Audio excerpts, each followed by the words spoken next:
We are the Daleks. Doctor Who glanced at his watch. He was due back at the TARDIS in 10 minutes.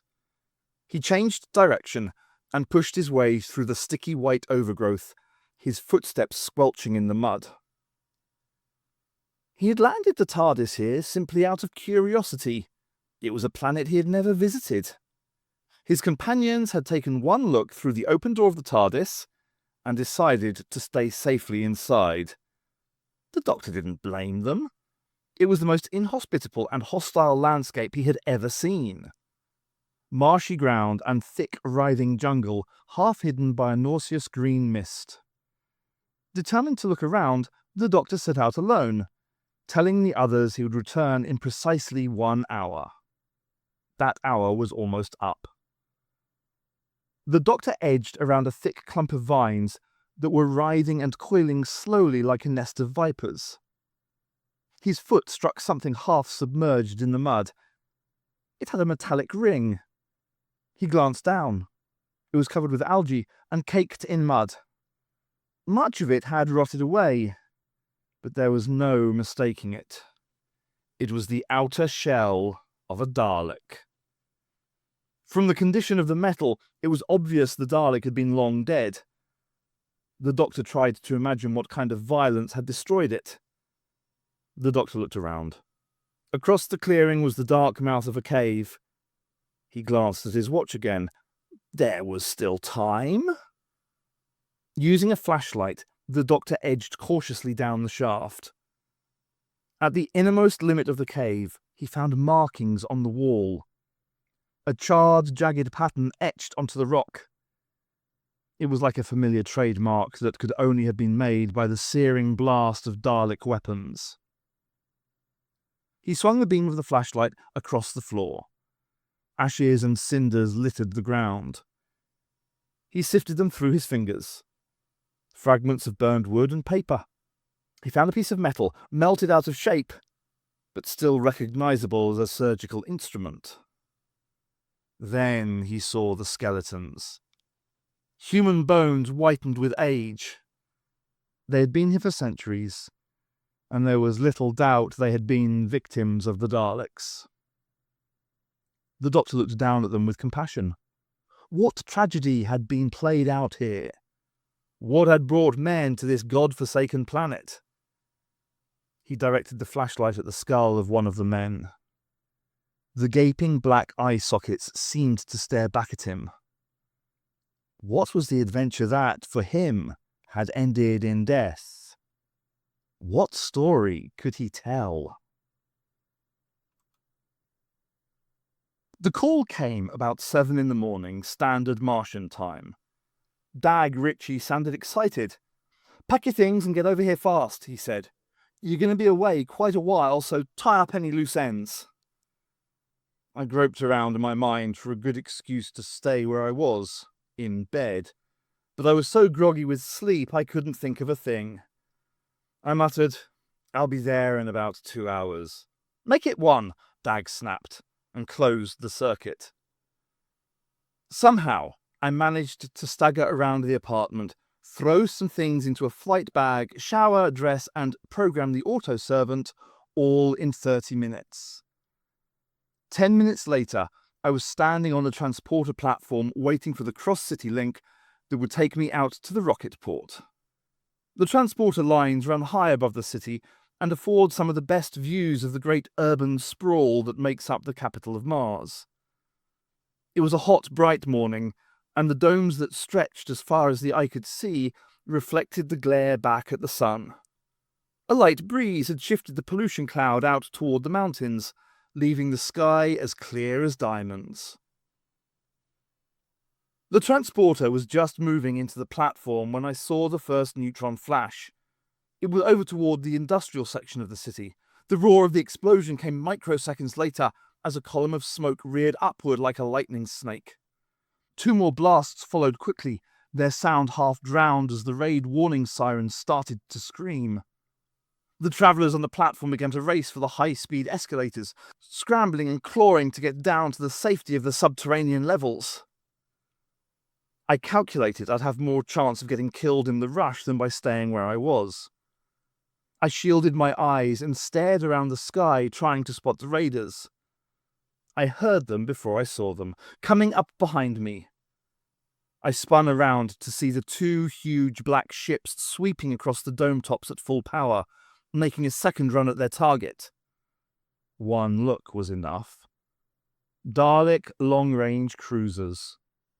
Lightly armoured ships built for speed and manoeuvrability in gravity conditions. They were flying a course that would bring them almost directly over my head. I could clearly see the open gun ports and the blaze of indiscriminate fire directed down at the city. It was a typical Dalek terror raid, aimed at one prime target but ruthlessly collecting a bonus of death and destruction with random fire onto unprotected civilian areas. Schools, crowded shopping complexes, leisure parks were raked with fire as the big ships roared across the sky. I'd not seen a Dalek warship for nearly 10 years, not since I'd served in the Outer Worlds War. It had been even longer since there had been a Dalek raid on Mars, so this surprise strike threw the city into helpless panic. The two cruisers were travelling side by side, and as I watched, they banked slightly to move onto their bombing run and headed directly for the spiral of smoke that marked their first attack. From the corner of my eye, I saw a glint of silver above the Dalek ships. A formation of 3 single-seater combat rockets was swooping on the attackers like a flight of arrows. The Daleks spotted them too, and turned all their firepower in their direction, bridging the distance between them with a continuous stream of atronic charges. The fuselage traced dotted red lines that converged on the combat ships. The leading interceptor was hit before it could fire a shot, and exploded into a fireball of twisted metal and blazing rocket fuel. The second interceptor was hit, and seemed to stand still in the air, before it plummeted down to crash onto the massive domes of the Parliament Assembly complex. The remaining combat ship made a violent turn, evading the wall of fire. It power dived beneath the Dalek ships, its rockets screaming with maximum power. It swept up under the belly of one of the cruisers and flew beneath it for a few moments. Then its nose angled up, and it rammed into the hull of the big ship. I heard the grinding shriek of the impact above the roar of the engines. Incredibly, the two ships, locked together in a death hold, seemed to stay in straight flight for nearly another half-mile. Then, in what looked like slow motion, the Dalek cruiser began to disintegrate. Amongst the falling debris, I saw the familiar shape of a Dalek hurtle to the ground. The remaining Dalek ship continued inexorably towards its target. When it was very close, its retro-rockets fired and its forward momentum slowed. The ship arced almost gracefully into a slow dive on a flight path that headed directly for the smoking target area.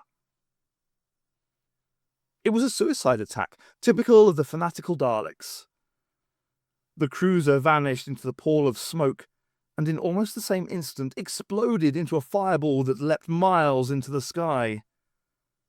The roar and blast of the shockwave hit me seconds later, throwing me to the ground and rolling me along the platform as helpless as a straw in a hurricane. I grabbed at a pillar and held on for my life. 2 bodies hurtled past me, carried through the air on the blast. They crunched sickeningly against a wall. That they died instantly was certain, but the shockwave held their grotesquely twisted bodies flat against the wall like specimen insects pinned on a board. Only as the blast began to subside did they slither lifelessly to the floor. I staggered a little as I got to my feet, still dazed. I stared around. Even this far from the blast centre, the damage was enormous. The transporter carriages had been twisted onto their sides. The monorail had been cracked and was sagging dangerously clear of its supports. The dead and dying were all around me. Looking out across the city, I could see the smoke from hundreds of small fires. Everywhere, shattered domes. The Martian capital had been wounded, badly wounded. I heard the wail of an ambulance as the emergency services started to swing into action. There was the roar of a huge firefighting rocket as it glided over the Parliament Assembly complex and started to pour down a rain of flame-smothering foam. I stayed on the transporter platform and did what I could to help with the injured. When there was no more that could be done, I recovered my flight bag and went down the emergency stairs. There was no power for the escalators. I started the long walk out to the rocket port, detouring several times to avoid the larger fire areas. The Dalek ships had wrought terrible damage, and it was obvious the death toll would be very high. As I walked, I had time to think. How had the Daleks been able to penetrate the autoscan defences? They should have been seen and intercepted hours before they were in range to attack. Why had the ground defences not fired a shot? Why had only 3 interceptors got off the ground when we had a dozen squadrons that were supposed to be on constant alert? What target was it that was so important to the Daleks? I could imagine that a great many embarrassed defence officials were going to need answers to these and many more questions. I began to wonder if there was any truth in the rumours that had been circulating for some years, that the Daleks had established a spy network on Mars. The gossip was that they had recruited collaborators, paying them highly or promising positions in government when the Dalek conquest came. Until now, I had always dismissed these stories as pure fiction, dreamed up by the media reporters short on news. Now, though, it seemed there might be something in it. I reached the rocket port in late afternoon. Strict security was being enforced. I gave a friendly nod to one of the guards. I'd known him for years. He looked at me as though I were a total stranger and, in a heavy voice that officials use when they are being authoritative, told me that nobody could get into the area without full security clearance. He directed me to the identity booth. I stepped in and dropped my identity card into the slot. I heard the ticking of the scanner as it read off the information and checked it with the computer. I placed my hands on the feeler pads. My palms tingled slightly as my skin pattern was checked. A mechanical voice asked me questions, checking my voice frequency against the records. "Name," it croaked. "Joel Kendon," I answered. "Occupation," "Space geologist." "State your business." "I work for Astro Survey and Mining, Venus Incorporated. I'm here to meet with its owner, man called Dag Ritchie." There was some more whirring and clacking. Then my identity card dropped from a slot in front of me and the voice announced, "Identity confirmed. You are cleared to proceed." I stepped through the inner door of the booth and onto the main concourse of the terminal building. 5 minutes later, I was in Dag Ritchie's office. He looked relieved to see me and crossed quickly to shake my hand and ask if I was all right. I assured him I was. I told him I'd seen the raid and asked him if he knew what had been the Daleks' prime target. The rocket construction plant out in District 9. Totally wiped out. The 3 new rockets they were building were almost completely destroyed. Dag looked grim. "But they were almost ready for launch, weren't they?" I asked. He nodded. "That's what makes the whole attack seem so suspicious. How did the Daleks know? The whole project was supposed to be top secret." I tried to find some consolation. "At least the Daleks lost their 2 ships," I said. 3, Dag said. "They lost 3 ships." 2? I said. "I saw the whole thing." He held up 3 fingers. "There was a news flash a few minutes ago. A Dalek interceptor landed outside the city limits. They've only just located it." "Was it damaged?" I asked. "No. From all the evidence, it looks as though they intended to land. There was no sign of the crew. There's a massive search going on in the area right now." Then Dag seemed to dismiss the whole matter from his mind, and he got down to the reason for our meeting. He went to his desk and handed me a sheaf of computer-printed pages. "Read that," he said. I glanced through the first page. It was nothing very new. It stated simply that in the early part of the year 3005, the company, Astro Survey and Mining Venus Incorporated, had launched an independent mineral detecting satellite. It went on to say that in its first 2 years of operation, it had made flyby probes of several unexplored planets and had located some deposits of high-yield ore, but in quantities never large enough to make mining them a commercial proposition. Dag edged forward on his chair and eagerly watched for my reaction as I turned the page. I didn't disappoint him. I think my face registered every emotion in the catalogue. I had to read the words a second time to be certain I understood. "Is this true?" My voice cracked a little.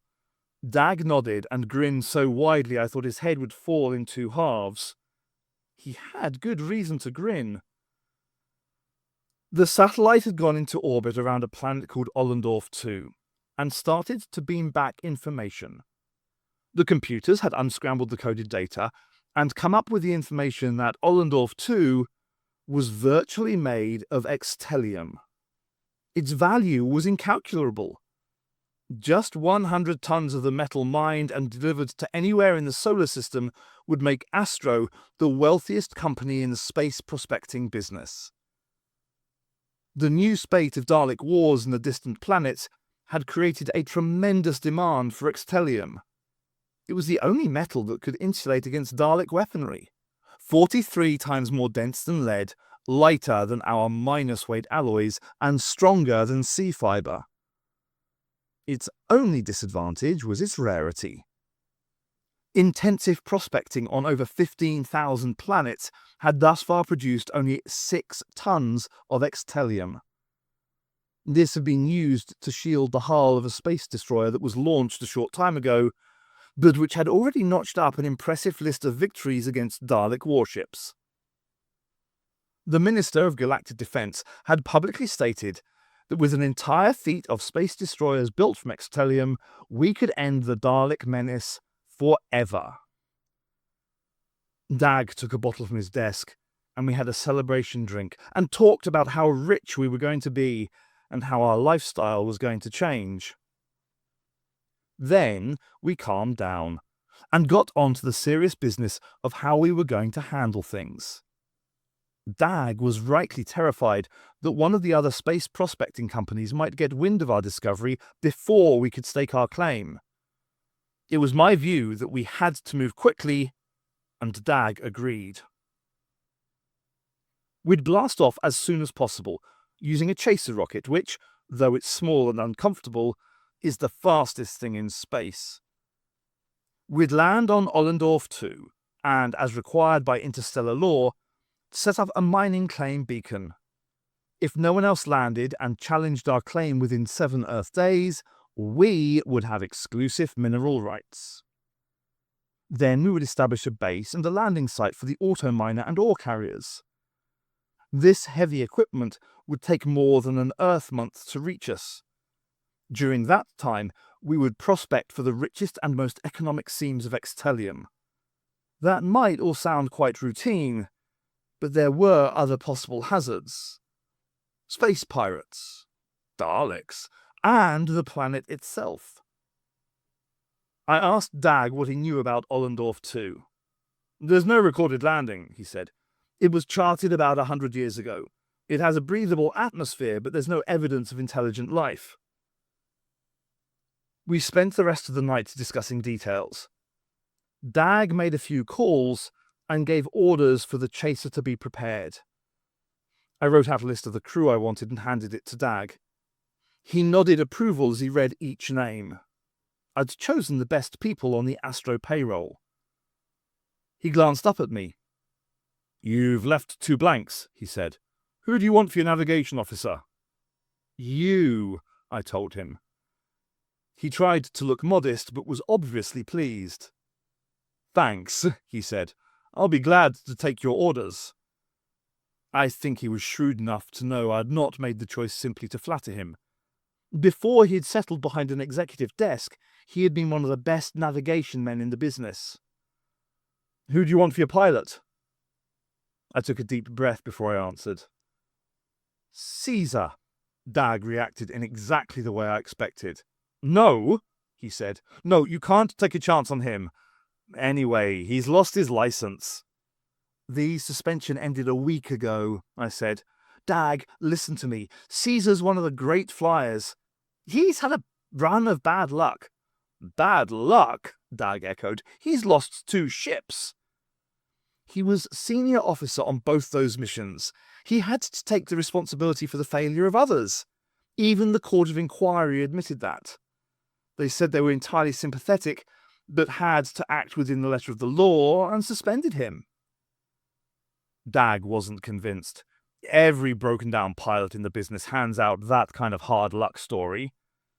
He put a note of appeal in his voice. "Joel, I can give you the names of a dozen top men. Good, solid, experienced rocket pilots." "I still want Caesar." Dag threw his arms in the air in a gesture of exasperation. I kept my voice as unemotional as possible as I tried to explain. "We'll be flying in a ship with no armament. We'll be too far out of range to get any protection from the defense fleet. If we run into trouble, any kind of trouble, I want a pilot who can make that ship twist and turn and fly like a bird.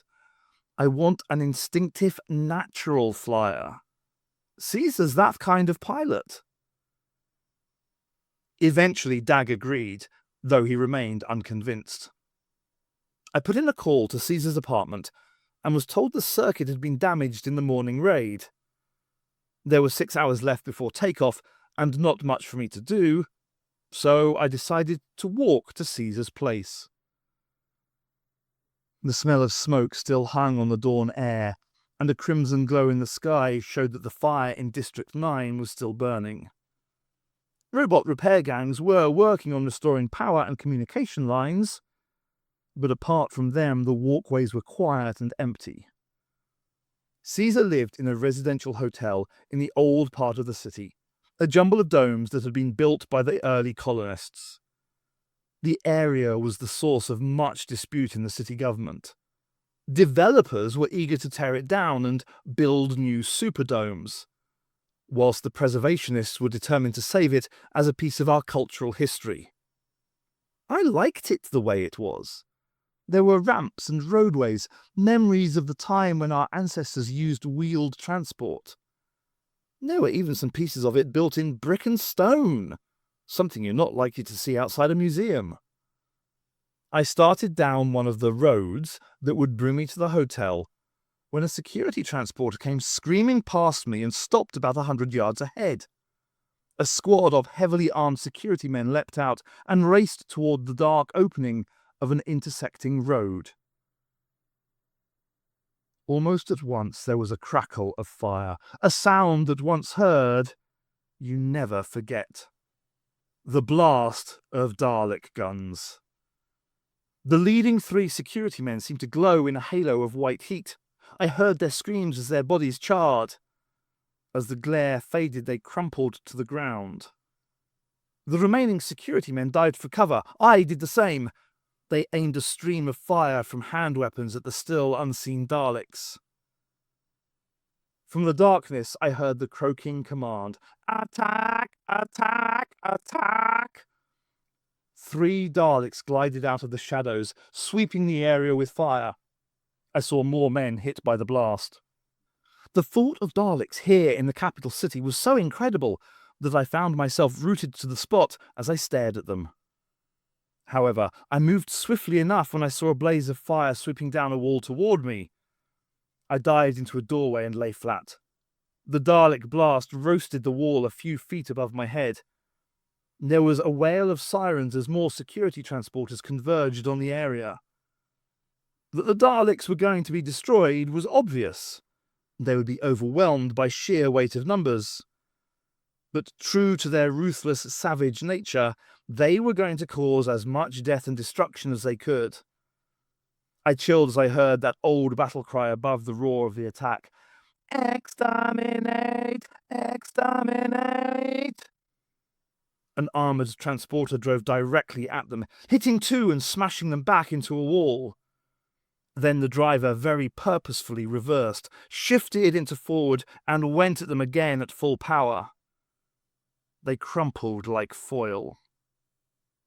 The last Dalek raked the area with fire, hitting two more security men, before it too was destroyed in a concentrated barrage of high-velocity explosive charges. There was nothing the security men could do for those who had been hit. They stood in silent groups, staring down at the shattered Daleks. I moved up to join them. From the muttered talk I heard, I gathered this must be the crew of the ship that had landed on the outskirts of the city. What nobody could understand was what were the Daleks doing here, right in the heart of the city. The area was becoming crowded now, with excited sightseers. Many of them, I realized, had never actually seen a Dalek. I'd seen enough to last me a lifetime. I pushed through the crowd and made my way to the hotel. The window of Caesar's apartment looked down onto the spot where the action had taken place. He was watching the clear-up operation. I asked him if he'd seen what happened. He had, and we talked about it for a few minutes. But he didn't seem much interested, so I told him the reason for my call. I expected him to be excited and enthusiastic. He wasn't.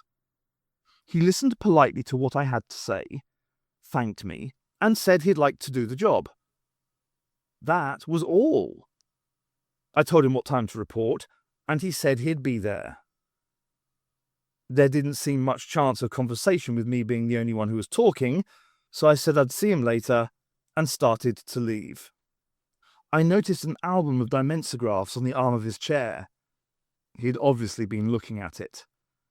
There were pictures of himself with a pretty Venusian girl and two attractive children. I nodded toward it. Your family? Yes. He picked up the album and closed it. I'd hit on another subject he wasn't going to talk about. I got back to the rocket port and involved myself in the last-minute preparations for takeoff. Finally, the crew were all assembled, and we boarded the shuttle to ride out to the Chaser's launch pad. Whilst the personal baggage was being stowed, I took a last look around the complex of buildings that circled the terminal. Near the landing area, a big Earth-line space cruiser was touching down, bringing in another cargo of package tour holidaymakers.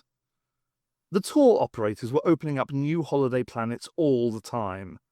One got the feeling that in a few years there'd be nowhere in the universe without its colony of holiday villadomes. It was only the fear of Dalek raids that would slow down this development.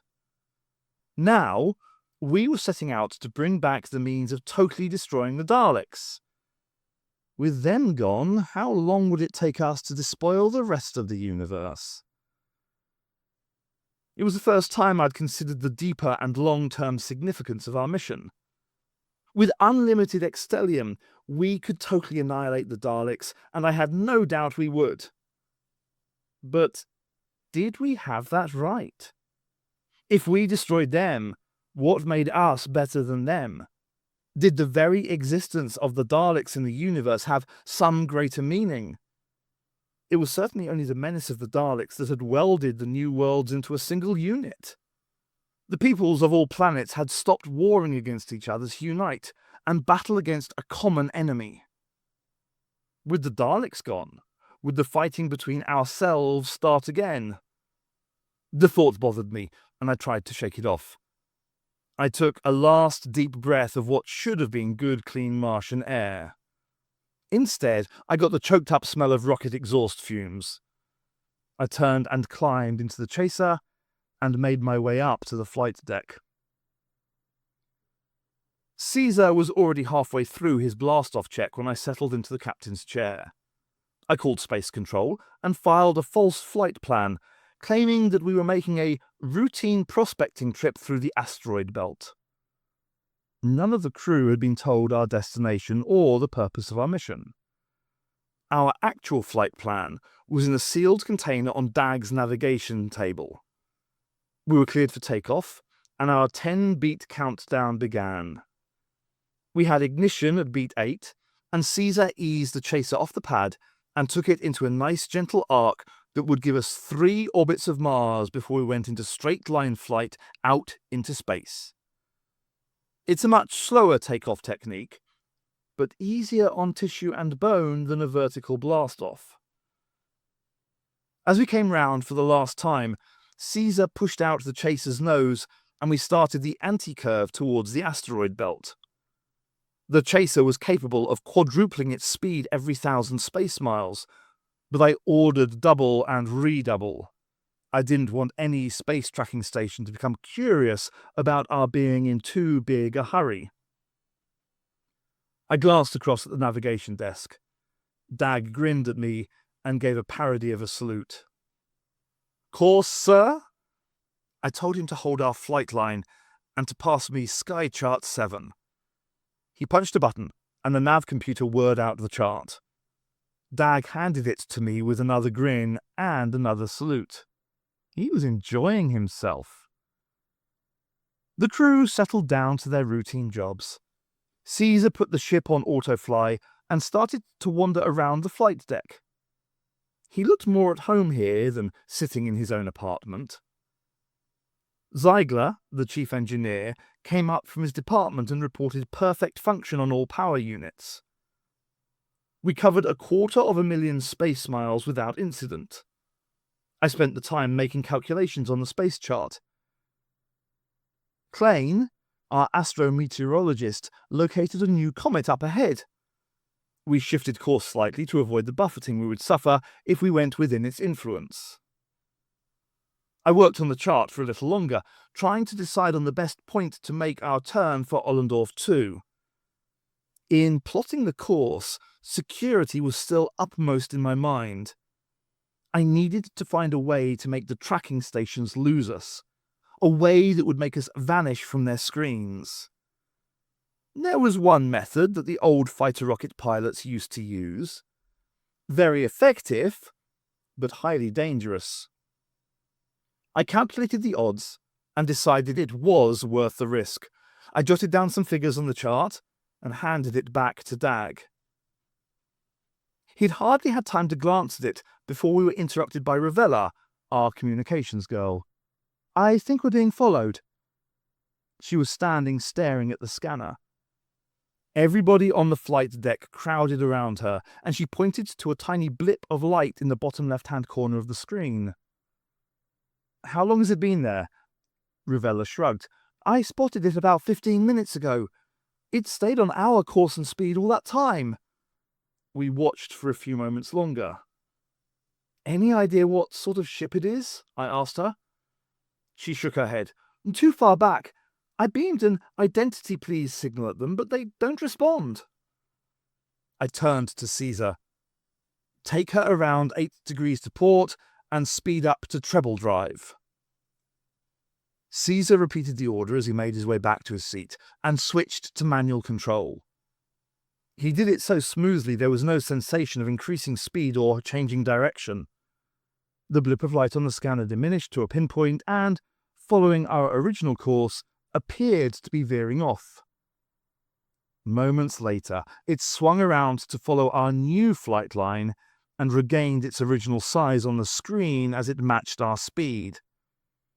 Ravella sounded tense. "He's still with us." I called to Caesar. "Any chance of outrunning him?" He shook his head. "You saw how quickly he matched our speed. That's a chaser. He can do anything we can." I told Dag to set the course I'd given him. He moved to the nav computer and started to feed in the figures I'd written on the chart. He punched some buttons, and a sky map appeared on his screen with an arrowed line traced across it. The computer had calculated all the gravitational and magnetic influences, worked out the anti-curve geometry, and laid out the course I wanted. Dag stared at the screen, then, not believing what he saw, cleared it. He referred to my figures again and re-punched the buttons. The computer delivered the course again. Dag turned and glared at me. "This is going to take us right into the middle of black space." He said it loud enough for everybody on the flight deck to hear. Nobody said anything, but they all looked worried and nervous. They had good reason.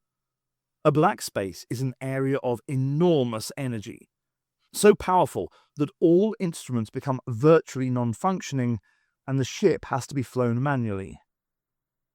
But once you enter black space, the tracking stations lose you.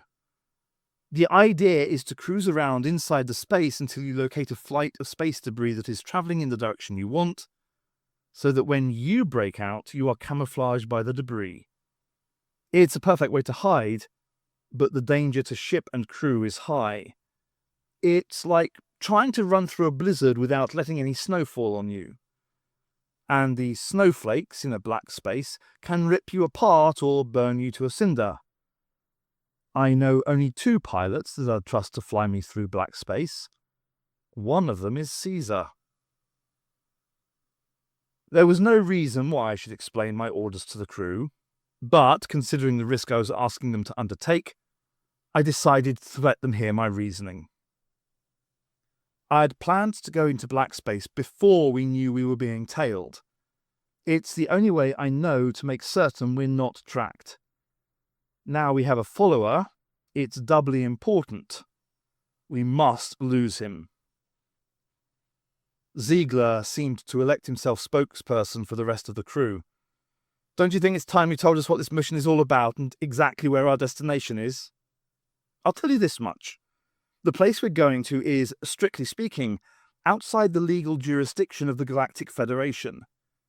It's still an unadopted planet. We have to establish occupation of the planet for 7 Earth days to register it as newly colonized. Our claim beacon has no validity until that 7 days is complete.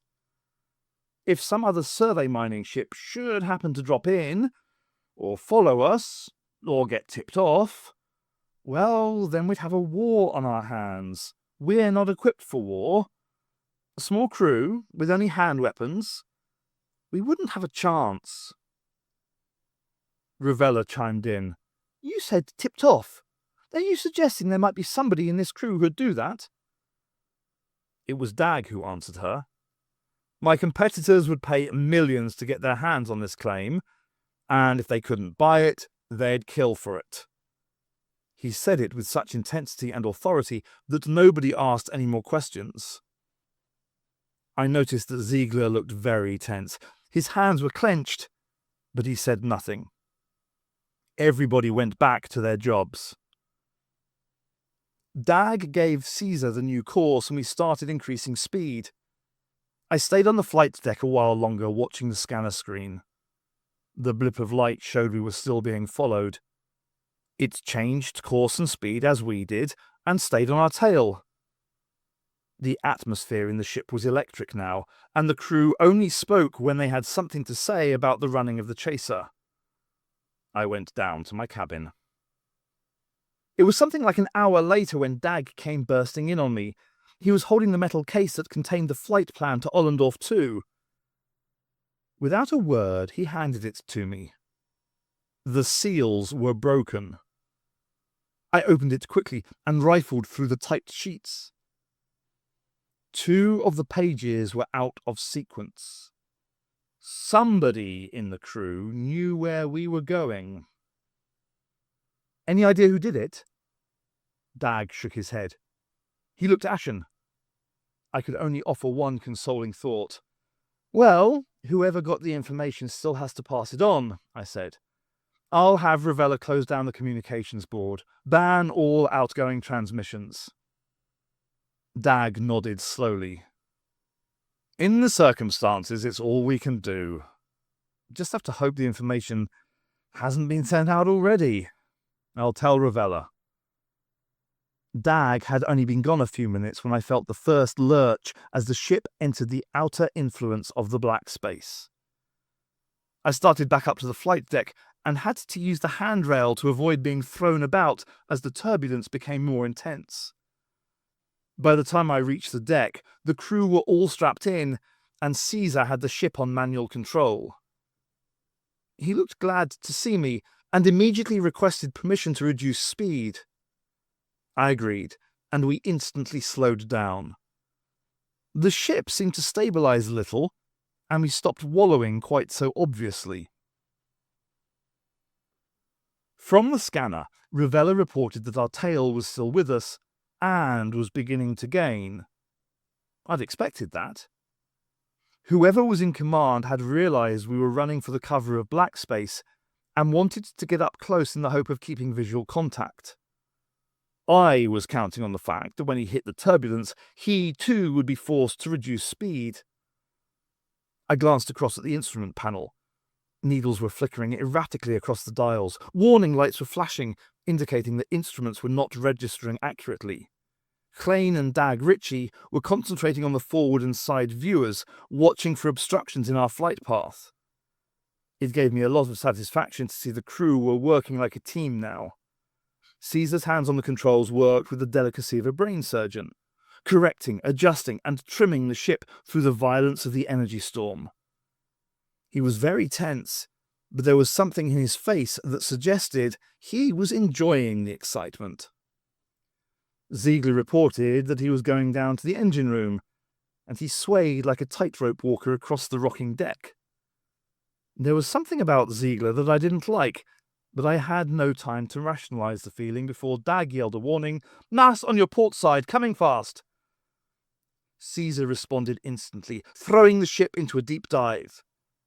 The mass, which turned out to be a fireball of molten energy, screamed above us. There was no way of knowing exactly how close it came, but the intensity of its heat, even in the microseconds it took to pass, caused the paint on the roof of the cabin to blister. There wasn't even time to feel relief before Klein shouted, "Meteorite shower dead ahead!" Caesar hit the retro rockets with full power. The abrupt deceleration drove us against our safety harness with such force I thought my ribs would crack. The fixing bolts that held Ravella's chair to the floor snapped and, with her still strapped in, the chair skidded across the floor and smashed against the bulkhead beside Caesar. Not for one instant did he break his concentration to even glance at her. I did. The chair was on its side, and Ravella was very still. A wound on her head seemed to open like the petals of a flower as it began to gush with blood. I hit the release on my harness and, fighting the G-force, crawled across to her. I heard the rattle of meteorites as they started to pepper the hull. The meteorites were probably no larger than grains of sand, but they were travelling with such velocity that they could pierce metal plate. I hoped the self-sealing system was fully operational. The meteorite storm swept on its way, and we moved into forward drive again. The damage report control registered that there were 31 minute punctures near the tail. All had been sealed. For the next 3 hours we rode around in the black space, tossed and buffeted unmercifully. The stress on both the ship and crew was enormous. Through it all, Caesar piloted us with skill and courage. Half a dozen times he'd saved us from what seemed certain destruction. I'd done what I could for Ravella, cleaned her wound and covered it with a plasma graft. She kept drifting in and out of consciousness. Klein located a flight of space debris that was moving roughly in the direction we wanted. Caesar angled the ship around and followed it, matching its speed. Gradually, we began to edge out of the black space. As we moved further away from the source of the raw energy, our instrumentation began to resume its normal functions. I could see the tensions beginning to ooze away from the crew, leaving them drained and exhausted. Now that I felt we were in the clear, I wanted to thank and congratulate them. I moved up beside Caesar. He gave me a weary grin. Dag joined us. He looked slightly shamefaced. "Caesar, I want to apologize. I didn't want you to pilot this mission, but Joel insisted. I've got to tell you, I was wrong. I don't know anybody who could have done the job the way you did. Thanks. Before Caesar could say a word, there was a violent crunching impact somewhere near the rear of the ship. The scanner screens blacked out instantly, and the ship lurched into a spin. Caesar battled the controls to bring us back on an even course, while every warning light and alarm buzzer seemed to jump to life. The lighting dimmed as one circuit after another was cut.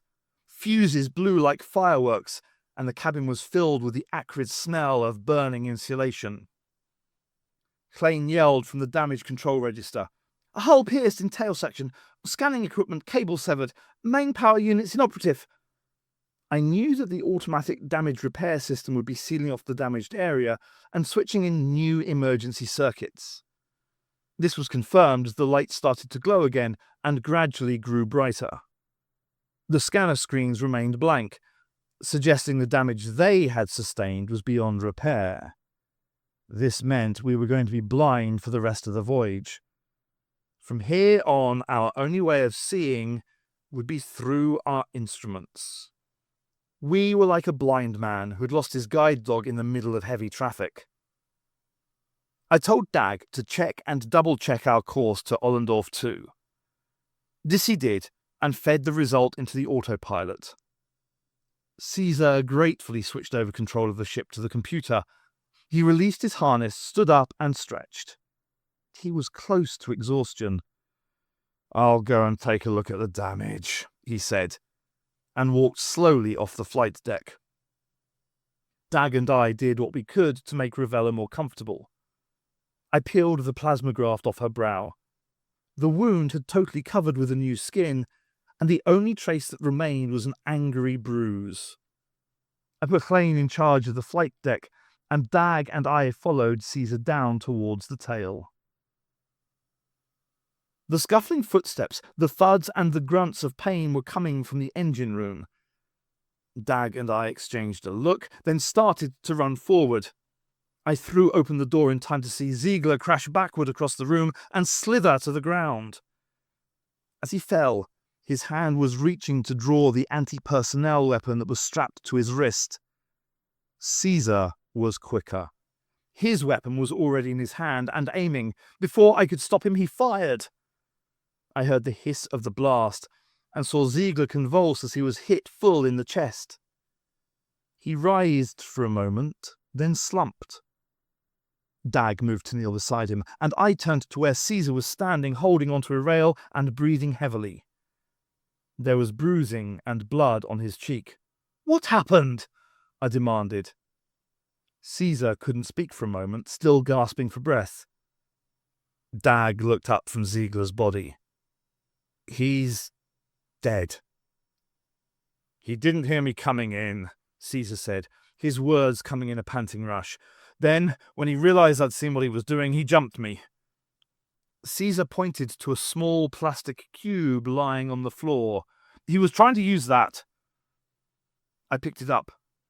It was a powerful, high-frequency etheric transmitter. It was still switched on.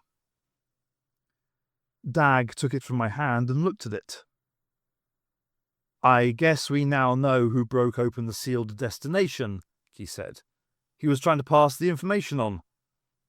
"He was still giving the call signal when I came in," said Caesar. "I don't think he'd made contact." I hoped Caesar was right. The rest of the flight went smoothly enough. I ordered the crew to get some sleep while I stayed on watch. I became almost mesmerized by the flickering lights on the computer as it read off and responded to the course we had set for it. I hated being entirely dependent on machines. Klein relieved me, and for a time I was able to drift into an uneasy sleep. I was wakened by the roar of the retro engines and the abrupt deceleration that was the overture to a landing. Those last few minutes of landing were as tense as any I have ever known. Takeoff and touchdown are the most dangerous moments of any flight. The danger of this particular touchdown seemed magnified still more because we could not see anything. I need not have worried. The computer set us down gently as if we were landing on a tray of eggs. The engines cut out, the tape on the computer spun off its reel. We were there. Ollendorf 2 is a minor planet far out on the edge of the 11th system. A little larger than Earth, it was considered totally unimportant. No surface exploration of the planet had ever been made, so as far as I was aware, we were the first humans ever to touch down on it. A quick external check showed an atmosphere of moderate temperature and high in oxygen. The radiation figure was lower than that on Mars. I moved down to stand beside the exit hatch. Ravella, Caesar, and Dag joined me. Klein was staying to guard the chaser. I hit the control to open the hatch. It slid back, and we were instantly engulfed in a billow of damp green mist. It wasn't like any water mist I'd ever known. The droplets had an unpleasant, greasy quality that made them cling to the skin. Then there was the smell, rotting vegetation, decay and corruption. Caesar stared out through the mist. I don't see this becoming a holiday paradise. We stepped down onto the autolift, and its mechanism whirred us down to ground level. There's usually a feeling of excitement when you first step onto the surface of a totally unexplored planet. Not this time. I felt fear, raw, shivering fear. I took a pace forward and felt the ground squelch under my foot. Slime oozed up around my ankle, and the ground gurgled as I walked forward. A tiny moan of wind shifted the mist slightly, and I got a hazy view of the place in which we had landed. We were in jungle, but the sort of jungle that appears only in nightmares. Nothing green. The plants were sickly grey-white, like something that had never seen the light. They had thick, fleshy stems that contorted and seemed to writhe upward to be lost in the swirling green mist. Ravella reached out to touch one, and I saw her hand recoil and a look of total revulsion cross her face. "They're warm," she said. "Sticky and warm." She looked at her palm. It was smeared with an oily, transparent substance. With a quick, nervous motion, she rubbed her hand clean on her jacket. Until now, the squelching made by our footsteps was the only sound of which we'd been aware. Dag gripped my arm and motioned for me to listen. We all stood quite still. For a moment I heard nothing. Then, as my ears became attuned, it began to register. A low sound, wheezy, throaty, and asthmatic. From another direction came a low moaning, the gasping of something that was in terrible pain. The animal life, if animal life it was, sounded like creatures in the most dreadful torment, creatures that no longer had the strength to shriek their pain, but could only whimper and sob. In all my life, I had never heard sounds that so chilled me with terror. I felt the clawing hand of fear run across my neck. A quick glance at my companions told me they were in the grip of that same dread. Ravella's very human screech of terror came almost as a relief. I spun toward her. She was staring, frozen in horror, as something crawling is the wrong word, oozing up across the ankle of her boot. Its shape changed constantly as it slithered upward. I grabbed at her and raked the instep of my boot across her ankle, crushing the thing back into the mire. Even through the heavy plastic sole of my boot, I felt it writhe as I pressed down on it. The bruise on Ravella's forehead seemed doubly dark as the colour drained from her face. Her voice was hardly more than a whisper. "What was it?" I shook my head. "I don't know." I glanced at the side of Ravella's boot. Its smooth plastic surface was blistered in a line that marked where the thing had crawled. It looked like it had been brushed with powerful acid. I tried not to think what effect it might have if it crawled onto the skin. Caesar called our attention to the fleshy plant life that surrounded us. He pointed to the long tentacle-like vines. They were moving, Snake-like, they were riding very slowly toward us, as though they could sense us. Caesar spoke quietly. "I've been watching them. They move very slowly, but their sense of direction is infallible. They're all coming directly toward us." "Perhaps they're just curious about us," I said. Caesar didn't take his eyes from the advancing vines. "But curious about what? If we're good to eat?" He took a glove from his pocket and, crushing it into a tight ball, tossed it within reach of the tip of the nearest vine. The tentacle, which had been so slow-moving, now swished into life with the speed of a whiplash. Its tip splayed open into a V shape. The space between the angle was covered with a veined membrane. It closed around the balled-up glove like a fist. Perhaps gloves weren't its favourite diet, because after a few seconds the tip of the vine opened again. The glove was shredded to a tangle of string-like fibres and stained with a vile-looking fluid. Having discarded its prey, the vine resumed its slow progress toward us. We shuffled back a few paces. The creeping vines changed direction to follow our course. I had been so absorbed, I'd forgotten about Dag. He called to us, his voice very excited. "Look at this!" He was kneeling in the sludge, prodding an ore detector into it. As he withdrew it, he shook off the mud, and we saw it was speckled with gleaming granules of metal. He scraped some off into the palm of his hand. "It's extellium," he said. "Pure extellium. It doesn't even need refining." I wished I could share his excitement, but seeing the grains of metal seemed only to strengthen my presentiment that we would never mine the extellium or ever return to our homes on Mars. From the corner of my eye, I saw something move on the edge of the clearing. I stared, trying to penetrate the mist. Then, for a second or two, I saw it clearly. The figure of a man, or at least a humanoid. He stood quite motionless, gazing at us. A drift of mist obscured him for a moment, and when it cleared, he was gone. I looked at the others. They were still examining the extellium. They had seen nothing. All the survey reports I'd read about Ollendorf 2 had stated there were no indications of higher life. If they were right, then my imagination had started playing tricks. Not wanting to alarm the others, I said nothing. I asked Caesar to go back to the ship and bring the weapons. I had the feeling we might need them. He moved away into the mist, and Dag and I started to run more tests with the mineral detecting rod. Ravella recorded our notes on her wrist tape. We confirmed Dag's first findings. It seemed that extellium was as common on Ollendorf 2 as was sand on Earth. After about 10 minutes, Caesar had not returned. I told the others to stay where they were and set off toward the chaser to look for him. I almost tripped over Clayne's body. He was lying half buried in the ooze. His jacket was stained with blood.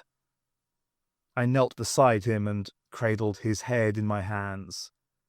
He was alive, just. For a moment he couldn't focus his eyes. Then he recognized me. He started to speak, his voice no more than a whisper. I put my ear close to his mouth. It was too difficult to hear what he was saying as the words rattled in his throat. Then his body went limp. I felt for his pulse. He was dead. I lowered him back to the ground. His left hand was clenched in a tight fist. I prized the fingers open and took a small red disc. I didn't need to examine it to know what it was. There was nothing more I could do for Clayne. I turned and made my way back to Dag and Ravella. As I joined them, there was a crashing in the jungle, and Caesar came through the mist at the run. He was carrying an armful of weapons. "Clayne isn't in the ship," he gasped. "I've searched the whole area. There isn't a sign of him." Caesar handed out the weapons, keeping one for himself. With a note of alarm in my voice, I shouted, "Look!" I pointed to something behind Caesar's back. As he spun around to stare, I swung the barrel of my gun and caught him a hard blow on the back of the neck. He fell to his knees, dazed. I reached down and took his gun and threw it aside, keeping my own weapon levelled at him. Dag and Ravella looked at me as though I had gone mad. "What are you doing?" Dag demanded. I ignored him. I was angry now. I prodded Caesar with my foot. "Get up," I said. "Get on your feet." He staggered up, and seeing my gun levelled at him, raised his hands. I tossed the red disc to Dag. "Take a look at that." He recognized it at once. "A homing beacon?" "That's right," I said. "Sending out a regular signal so that anybody tuned into it can locate exactly where we are." Dag looked at me. "Where did it come from?" "Hlain found it in Caesar's kit." Caesar tried to look bewildered. "I don't know what you're talking about." "You weren't thorough enough this time, Caesar. Hlain was still alive when I found him. He told me what happened. You got back to the ship just as he found it. You knew he recognized what it was, and so you had to kill him. You just didn't do the job well enough." Caesar realized any more protestations of innocence were useless. He shrugged. Dag still didn't fully understand. "But what about Ziegler?" he said. "Caesar found him trying to use a transmitter." "It was the other way around," I said. "Caesar was using the transmitter. He killed Ziegler and was able to think fast enough to switch the story when we went in and found them."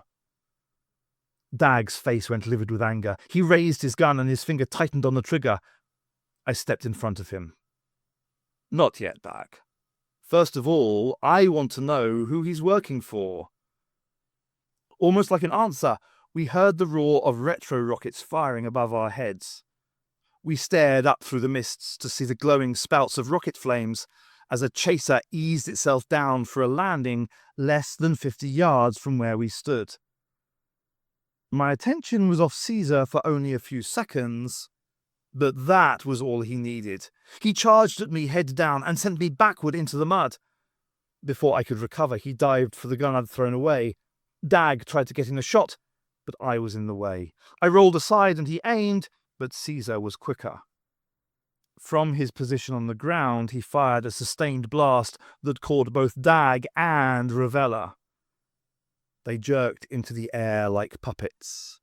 A reflex action tightened Dag's grip on the trigger, and he fired a useless blast into the sky.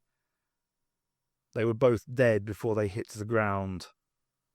I scrambled to reach my weapon, but Caesar was on his feet and covering me before I could touch it. We stood facing one another, both covered in mud and slime. The landing blast from the newly arrived rocket had blown away the mist, and we could see it clearly now. The motors were switched off, and silence settled over the jungle again. Caesar never took his eyes off me. "You wanted to know who I was working for?" he said. "You'll find out soon enough." The hatch on the chaser opened, and I couldn't believe what I saw. Daleks started to file out. I turned to stare at Caesar. "Not what you expect from a chaser rocket, is it?" he said. "It's pretty simple, really. They captured it a month ago." "You're working for them?" I asked. He nodded. "That shoot up with the security forces the night you came to my hotel. It was me the Dalek patrol had come to contact. I'd been with them only minutes before the fighting started." "Why?" I asked him. "Tell me why anybody would work with the Daleks." When he answered, the violence had gone from his voice. I had to strain to hear him. "I've got a wife and family," he said. I remembered the album of pictures in his apartment. They were on holiday. There was a Dalek raid and they were captured. They're prisoners on Skaro right now." He shrugged. "The Daleks made me a deal. If I'd cooperate, spy for them, my family would be safe. If I didn't..." He left the sentence unfinished. He looked at me with what might have been an appeal for understanding. "What would you have done?" I couldn't answer him. I didn't even want to think about it. I knew only that he had killed 4 of my crew, he had destroyed our mission, and by bringing the Daleks to Ollendorf 2, had ended any hope that man would be able to mine the extelium that could destroy the Daleks. For there was no doubt in my mind that the Daleks would fortify the planet so heavily that no invasion force could ever land there. In the time we had talked, the first of the Daleks had disembarked and started towards us. Caesar moved to meet them. They halted a few yards apart. Caesar said, "The planet is yours. I have kept my part of the bargain. Now I want my family back and a secret place to live on one of the outer planets. I can never go back to my own people." For a moment, the leading Dalek said nothing. Then it grated out that one icy metal word. "Exterminate!" Their weapons crackled, and Caesar was engulfed in a wash of burning energy. He was haloed in a flickering blue light, his arms stretched to the sky. I saw and heard all this in an instant of time too brief to be measured, for I had turned and was running blindly in total terror, running as I had never run before. I was aware that the Daleks were firing at me, and I heard the crackle of their blasts all around me, but I went on running. They were coming after me, and the knowledge drove me on. I tore aside the vines and fleshy plants that grabbed at me. I stumbled headlong into the mud and pulled myself clear to stagger on. How long and how far I ran, I will never know. I do remember falling and striking my head. Before the darkness closed around me, I recall trying to press my body deeper into the mud in a desperate effort to hide. I must have been successful, because the Dalek patrol didn't find me. But somebody else did.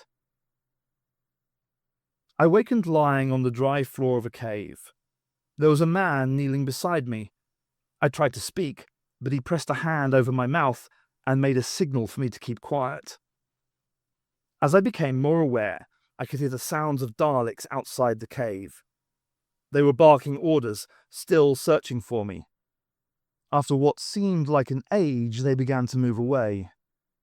The man moved up to the mouth of the cave. I stared at him. He was an Earthman, quite old, his body emaciated beneath the ragged clothes he wore. His face was ravaged with time and fear, as though it had looked upon all the evils of the universe. This was the man I had seen earlier in the clearing. As he came back toward me, I remembered I'd seen the face before. I knew him. He was Bryant Anderson. Some years earlier, he'd made headline news when he had been appointed to head a government inquiry. As an anthropologist, he had proposed the theories that the Daleks would become more vulnerable if we knew their true animal nature. For instance, were they prone to any diseases? Would they fall victim to certain types of gases? How did they breathe, eat, drink, sleep? Anderson argued that by knowing them totally, we might learn their weaknesses.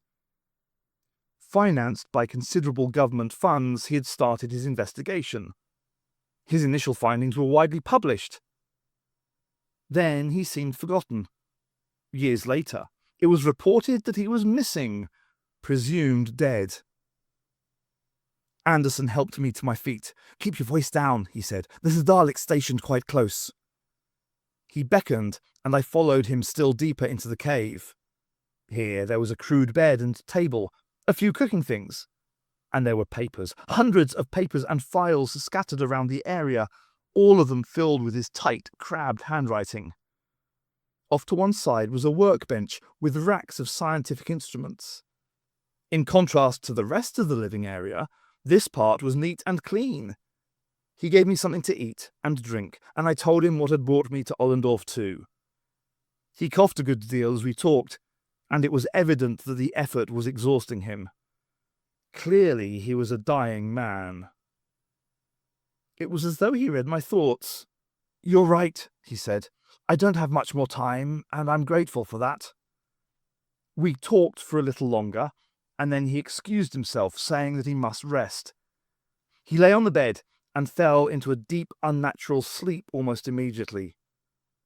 I glanced around amongst the books and papers and finally picked up a heavy file across the front of which were written the words, "The Anderson File."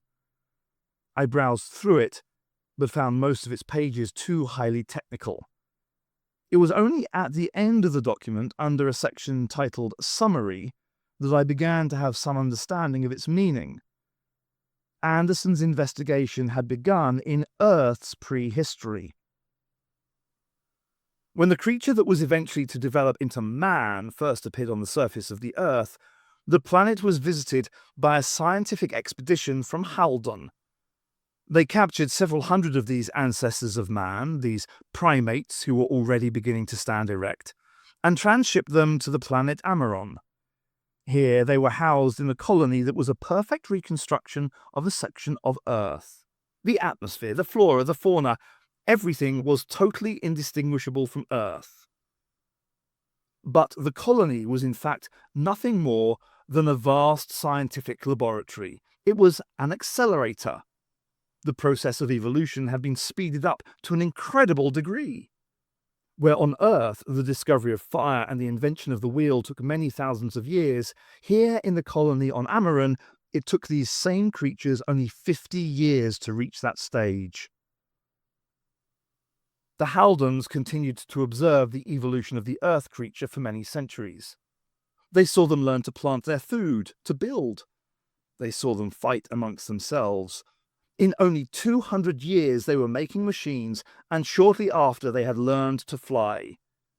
They made weapons of fearful power, and it was only then that the Haldons decided that the experiment had gone far enough and were determined to end it with the destruction of the creatures they had named man. But man was not allowing himself to be destroyed. The Earth creatures fought back, invented new technology to defeat the Haldons, and ultimately destroyed them. So they continued to develop on the same path as their brothers on Earth, but millions of years ahead. A sharp sound jolted me back to reality. So absorbed had I been in my reading, it took me a moment to remember where I was. The noise wakened Anderson, and his eyes opened as he stared at me in terror. He leaped from the bed and snatched the file from me and threw it across the cave. He blazed with anger. "You shouldn't have read that. I should have destroyed it." Before he could berate me further, the sound that had alarmed us came again. The jagged voice of a Dalek from outside the cave. It was croaking the word, "Emergency," over and over again. Anderson looked toward the mouth of the cave. "The vines," he whispered. "Come on." He grabbed my arm and pulled me after him, pausing only to pick up a small axe. We stepped out of the cave and quickly located the sound. We pushed our way toward it. The Dalek had been pulled onto its side and was covered in a writhing tangle of vines. Its weapons were pressed down into the mire, and so it was helpless. For a man so near death, Anderson showed remarkable energy. He started to hack at the vines, slashing and cutting through them. As he did, they coiled and uncoiled, twisted and turned.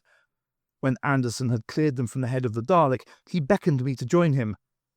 The Dalek was still giving its emergency call. "Help me get the top off," he said, and started to pull at the upper section of the Dalek. Together, we heaved and finally pulled it free. "Take your jacket off," he said. I didn't understand, but did as he told me. He reached into the top of the open Dalek with both hands. His eyes closed in revulsion as he found what he was seeking. He gave a sharp pull, and I saw what he had dragged clear. No nightmare, no dark imagining could match the horrible reality of what he held in his hands.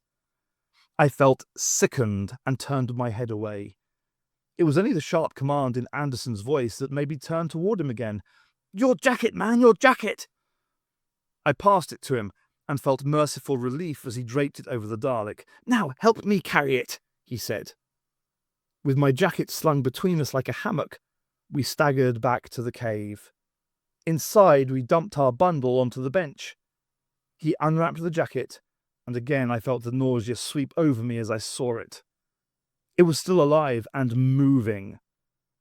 Anderson took a scalpel and made a quick incision. It quivered slightly, then lay still. For the next 15 minutes, Anderson dissected with skilled strokes. He probed and examined, and at last he was satisfied. When he turned away from the bench, the energy seemed to drain from him. He pitched forward, and would have fallen had I not caught him. "You found something?" I asked him. He shook his head. "I confirmed something," he answered. His voice was frail now. I felt his pulse. It was very weak. He was drifting into a coma. From outside the cave, I heard the sound of the Daleks returning. They were calling to one another, their voices drawing closer. It could only be a matter of time now before they found our hiding place. I turned urgently to Anderson and patted his face, bringing him back to consciousness. His voice sounded far away. "The most destructive force in the universe."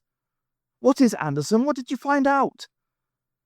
There was a clatter near the entrance to the cave. The Daleks were close now. There was very little time. I had to know Anderson's secret. He started to ramble. "I couldn't publish my report. I couldn't let the world know. I had to hide. How could I tell them?" "Tell them what?" I asked.